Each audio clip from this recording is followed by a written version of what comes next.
जय हिंद साथियों, मैं अमित झा टुडे न्यूज़ 24 में आप सभी दर्शकों का हार्दिक स्वागत करता हूं। आज हमारे बीच फ्रीडम फाइटर के लड़के सीनियर सिटीजन जगदीश सक्सेना जी मौजूद हैं। इन्होंने एक आज से कुछ महीने पहले जो है मई मंथ में एक कंप्लेंट दर्ज करवाई थी ताराचंद के खिलाफ।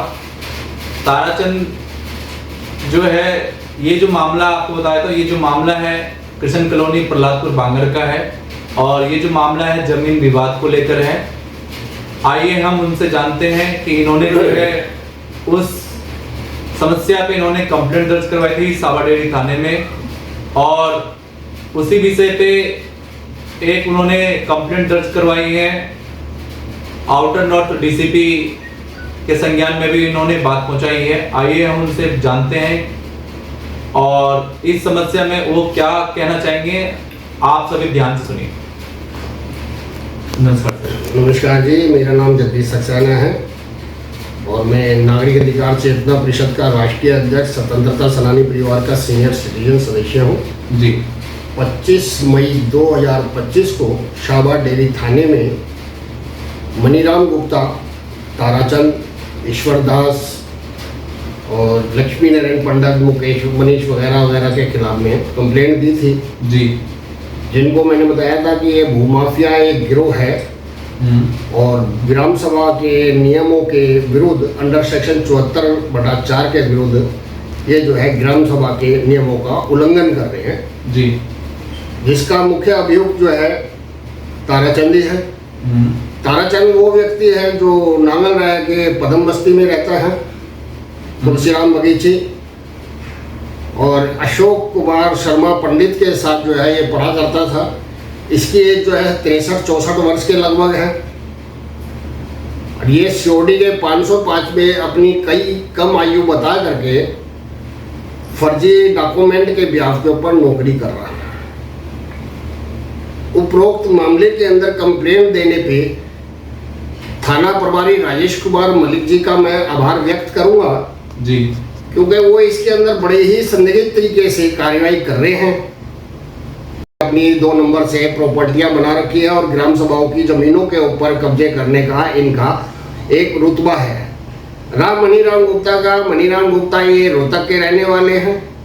इनके फादर जो है पल्लेदारी का काम किया करते थे और शराब के नशे के आदी थे। वो घर की आर्थिक स्थिति खराब थी। 2 बहनें हैं इनकी और 2 ही भाई हैं। बड़े भाई का नाम राजेंद्र कुमार है और इन्होंने वहाँ से आ करके जो है इस सागरपुर गली नंबर 10 मैन कैलाशपुरी रोड के ऊपर 100 गज के प्लाट के अंदर आ करके अपना चाय का पान काम की चालू किया और ये उसी की आड़ में गट्टू वगैरह शराब, पहले जो नशे की चीज होती थी उसको गट्टू बोलते थे। अच्छा। गट्टू शराब, कच्ची शराब वगैरह ये बेचने का काम किया और वो ग्राम सभा की जमीन जिसकी थी वो नांगल राया की रहने वाली लेडीज थी, वो एक्सपायर हो चुकी है। उसकी जमीन के ऊपर इन्होंने कब्जा कर लिया। अच्छा। इनका काम है ग्राम सभाओं की जमीनों पे कब्जा करना। तो जो राजेंद्र की डेथ हुई थी उनका कोई वारिस नहीं था क्या सर? उनका कोई वारिस वगैरह नहीं था। वो नांगल राया में भूसिंह पार्क के पीछे की साइड में एक हरिजन बस्ती कहलाती है, उसके अंदर वो रहते हैं। अच्छा। तो वो एक्सपायर हो चुकी हैं, उन्हीं की जगह है। उन्होंने इनको वैसी दे दी थी इसको रहने के लिए, क्योंकि पहले के लोग बाग जो है बड़े सीधे होते थे और वो विश्वास के ऊपर जो है किसी को कुछ भी दे दिया करते थे। मगर ये जो है दूसरे राज्यों से जो लोग आने लगे हैं वो विश्वास को तोड़ने लगे हैं, जैसे मनीराम गुप्ता वगैरह, रोहतक के निवासी वगैरह।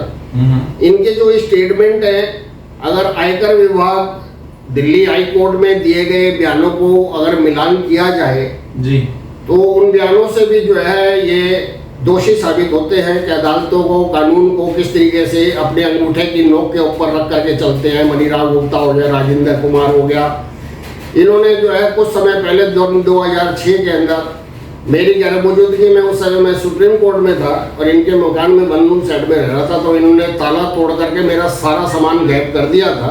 अच्छा। उस समय जो है एम्बुलेंस वगैरह में भी रिपोर्ट लिखाई गई थी सामान तोड़ने से, सामान निकालने, तो ताला तोड़ के तो इनके खिलाफ FIR दर्ज हुई थी अंडर सेक्शन 448 3 नंबर 978/2006। ये मुकदमा इस समय दिल्ली हाई कोर्ट में चल रहा है और उस हाईकोर्ट वाले जिसने क्रिमिनल रिवीजन पिटीशन फाइल की थी, उनका नाम था महेंद्र पाल अरोड़ा अधिवक्ता। महेंद्र पाल अरोड़ा अधिवक्ता जो है मेरे बचपन के जानने वाले हैं, उम्र में मेरे से छोटे हैं, मगर यह है कि उनकी आर्थिक स्थिति बड़ी परिवार की खराब हुआ करती थी। उस परिवार को जो है मेरे परिवार वाले बड़े सपोर्ट दिया करते थे। आज जो है वो चार्टर्ड अकाउंटेंट बन गया और चार्टर्ड अकाउंटेंट के साथ साथ जो है अधिवक्ता का भी कार्य कर रहा है, जबकि चार्टर्ड अकाउंटेंट और अधिवक्ता के कार्य दो एक साथ नहीं किए जा सकते।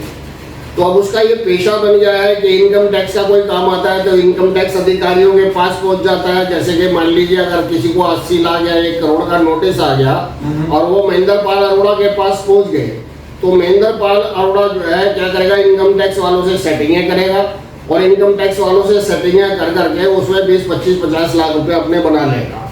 इस तरीके से इसने ब्लैक मनी खूब इकट्ठी की है। और यह है कि इसने जो क्रिमिनल रिवीजन पिटीशन फाइल की, उसमें भी ये मनीराम गुप्ता से पैसा खा के सिर्फ 2 पेशी पे गया, उसके बाद पेशी पर नहीं गया। तो ये जो है मतलब एक बहुत बड़ा मतलब रैकेट है लैंड माफियाओं का। और इसके अंदर जो है राजेश कुमार जी की मैं बड़ी तारीफ करूंगा कि वो जिस तरीके से इस मामले को जो है बड़े उससे ले रहे हैं। बाकी उनको ये चाहिए कि ताराचंद के जो है सारे डॉक्यूमेंट कौन से स्कूल में पढ़ा हुआ है, कौन से में नहीं पढ़ा हुआ, वो सारे डॉक्यूमेंट, आधार कार्ड वगैरह सारा कुछ मिलाना, कैसे ये जो है झूठे फर्जी डॉक्यूमेंटों के बिहार के ऊपर सिक्योरिटी 505 में नौकरी कर रहा है। जो आज ये मनीराम गुप्ता वगैरह ये कहते हैं कि पुलिस वगैरह हमारे को कुछ उखाड़ ही नहीं सकते, हमारा कोई कुछ नहीं कर सकता। तो इनके खिलाफ जो है एक्शन सही तरीके से होना चाहिए और वो कर भी रहे हैं इसके अंदर। तो आगे के लिए मैं यही कहना चाहूँगा कि इनको जो है राजेश कुमार मलिक जी को तो मेरी तरफ से इनको बहुत हार्दिक बधाई है और बहुत ही मतलब जो है मैं इनकी प्रशंसा करूँगा कि जिस तरीके से कार्य कर रहे हैं वो हिसाब से जो है ये मनीराम गुप्ता हो गया, राजेंद्र कुमार हो गया और ये क्या नाम है नानू राम हो गया, ईश्वर दास हो गया, ये सारे जो है जेल जाएंगे और इनकी संपत्तियां जब्त ये जहाँ तक है मलिक साहब करवा करके ही रहेंगे। धन्यवाद। मेरा सर इसमें मैं एक सवाल करना चाहूंगा। इसमें आपने एक बंदे का जिक्र किए थे जो कि फर्जी दस्तावेज के बलबूते पे वो जो है गवर्नमेंट जॉब सरकारी नौकरी में लगे हुए हैं, उसका क्या नाम है और वो कहाँ पे नौकरी कर रहे हैं, उसकी जानकारी दीजिए। उनका नाम ताराचंद है, उनके फादर का नाम ऋषि राम है। अच्छा। और वो तुलसी राम बगीची के अंदर रहते हैं। उनकी माँ का नाम अनारो देवी है, उनके छोटे भाई का नाम अशोक कुमार है। और ये ताराचंद जो है नागलगया पुल के नीचे नगर निगम प्राइमरी मिडिल स्कूल हमारे टाइम के अंदर हुआ करता था, उस स्कूल के अंदर जो है इन्होंने शिक्षा ग्रहण की है। पंडित अशोक कुमार शर्मा वो इसका क्लास फेलो रहा है। वो इस समय जो है बीमार चल रहा है। पंडित अशोक कुमार शर्मा 63-64 साल की लगभग उसकी उम्र है, मगर इन्होंने फर्जी डॉक्यूमेंट बना करके कमायु बता करके COD 505 में नौकरी कर रहे हैं। अच्छा। और इनके जो है सारे मतलब जो है जांच हो, उनके सारे सबूतों को इकट्ठा किया जाए तो इनका फर्जीवाड़ा बहुत बड़ा निकल करके आ सकता है। और रहा ग्राम सभा का, तो ग्राम सभा की धारा 74/4 के अंतर्गत जो नियम है कि ग्राम सभा की जमीनों को बेचा नहीं जा सकता, उसकी खरीद फरोख्त नहीं हो सकती, उसमें मकान बना करके किराए पर नहीं दिए जा सकते, तो किसी भी तरीके से उसमें व्यापार वगैरह कोई भी नहीं किया जा सकता। और 99% के पट्टे पर दी गई जमीन का जो है नियमों का ये उल्लंघन कर रहे हैं। उस उल्लंघन को लेकर के इन्होंने जो है नियम में ये बताया गया है कि अगर ऐसा कोई करता है तो उससे जमीन जो है वापस ले ली जाएगी। तो दिल्ली सरकार को चाहिए है कि अंडर सेक्शन 74/4 के नियमों का जो भी उल्लंघन कर रहा है उनसे इनसे जमीनों को वापस लिया जाए और इनके खिलाफ एक्शन भी लिया जाए। धन्यवाद।